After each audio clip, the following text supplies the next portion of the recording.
G9 Gujarati ન્યૂઝમાં આપનું સ્વાગત છે।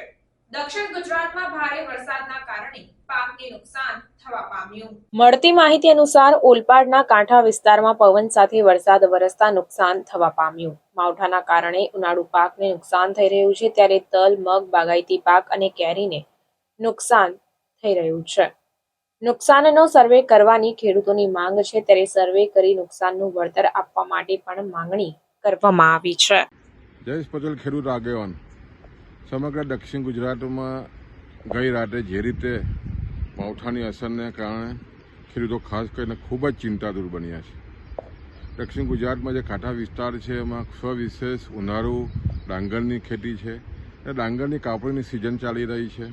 એની સાથે ઉનાળુ તલ અને મગ પણ સવિશેષ જ્યારે ખેડૂતોએ પાક લીધો હોય ને જ્યારે લણવાની સિઝન ચાલતી હોય ને એવા સમયે જે રીતે વરસાદ આવ્યો છે અને ખાસ કરીને જે માવઠું થયું છે પવન સાથે, એને કારણે બહાર છે કાંઠા વિસ્તારના ડાંગરના પાકને, તલના અને મગના પાકને ખૂબ જ ભારે નુકસાન થયું છે।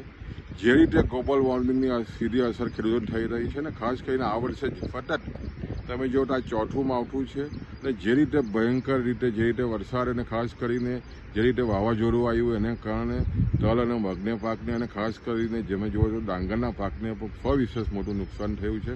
ખેડૂતો નિરાશ થયા છે અને આદરણીય આપણા મુખ્યમંત્રીશ્રીએ પણ જે રીતે તપાસના આદેશોને ખાસ કરીને જે રીતે નુકસાન થયું છે ખેડૂતોને સર્વે કરાવીને ખેડૂતોને તાત્કાલિક સહાય મળે એ દિશાના જે પ્રયત્ન આરંભ્યા છે અને ધન્યવાદ છે। ચોક્કસ અમને આશા છે કે આવનારા દિવસોમાં ખેડૂતોને જે નુકસાન થઈ રહ્યું છે એનું પૂરું વળતર મળશે।